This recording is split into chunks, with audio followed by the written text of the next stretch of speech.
Assalamualaikum warahmatullahi wabarakatuh. Kami dari kelompok BDR 13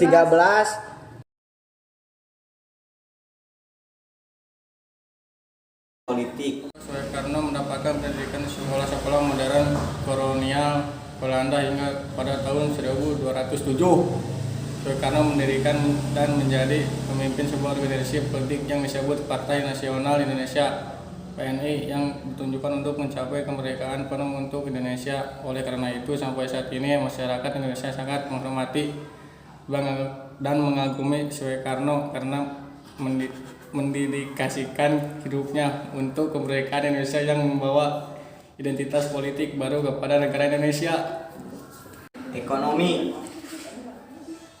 Keadaan perekonomian bangsa Indonesia pada Orde Lama yaitu kurang baik karena stabilitas politik yang tidak menguntungkan kehidupan sosial budaya. Pembangunan dirancang oleh MPRS yang menetapkan sedikitnya 3 ketetapan yang menjadi dasar perencanaan nasional. Perencanaan ini diawali dengan lahirnya panitia pemikir siasat ekonomi. Perencanaan pembangunan ini masih mengutamakan bidang ekonomi sampai pada tahun 1965. Pembangunan mulai tersendat karena kondisi politik yang masih labil dan menyebabkan tidak cukupnya perhatian pada upaya pembangunan untuk memperbaiki kesejahteraan rakyat. Pendidikan pada masa Orde Lama menggunakan konsep sosialisme yang memberikan kesempatan dan hak yang sama bagi setiap warga negara untuk mendapatkan pendidikan dan menerapkan Undang-Undang Nomor 15 Tahun 1945 yang menyatakan bahwa pendidikan adalah alat untuk memberantas kebodohan yang antah berantah, dan masa ini adalah kejayaan dan melahirkan banyak pemikir.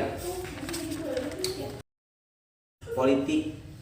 Pada masa ini presiden diduduki oleh Soeharto yang bertekad melaksanakan Pancasila dan Undang-Undang Dasar 1945.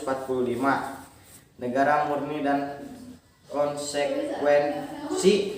Dan adapun ciri-ciri demokrasi Pancasila yaitu pemerintah dijalankan berdasarkan konstitusi, pelaksanaan pemilu diselenggarakan setiap 5 tahun sekali, dan penghargaan terhadap hak asasi manusia serta semua aturan dasar harus dilandasi oleh pasal-pasal yang tercantum dalam Undang-Undang Dasar 1945. Kondisi ekonomi pada masa ini sangat kacau karena terjadinya praktik korupsi yang merajalela di negara ini.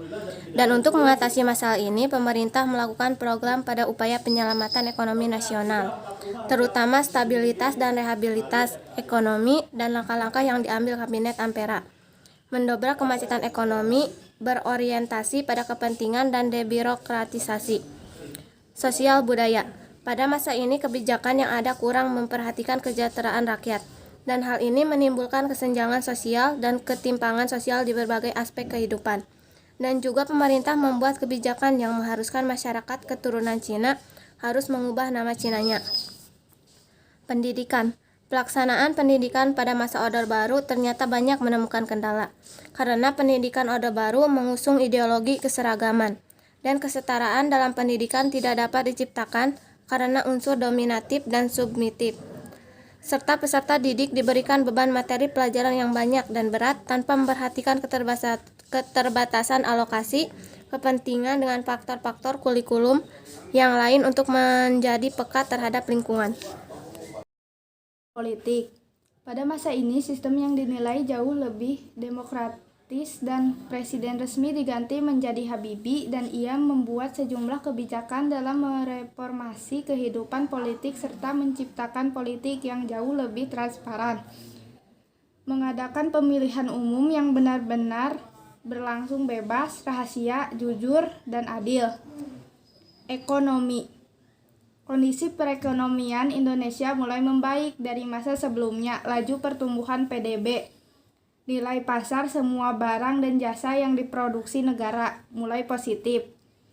dan membuat Indonesia menuju pemulihan perekonomiannya.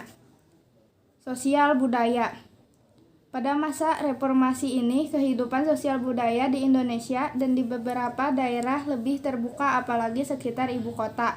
Wilayah Indonesia Barat dan kota-kota besar, hal ini dikarenakan reformasi tidak melarang aktivitas sosial masyarakat sehingga masyarakat tidak terkekang. Pendidikan. Pendidikan pada masa ini mulai membaik karena pemerintah pada masa ini menjalankan amanat Undang-Undang Dasar 1945 dengan memprioritaskan anggaran pendidikan sekurang-kurangnya 20% dari anggaran pendidikan belanja negara APBN dan pendidikan yang lebih terprogram yang termasuk ke dalam reformasi terprogramnya ini adalah inovasi atau memperkenalkan ide baru.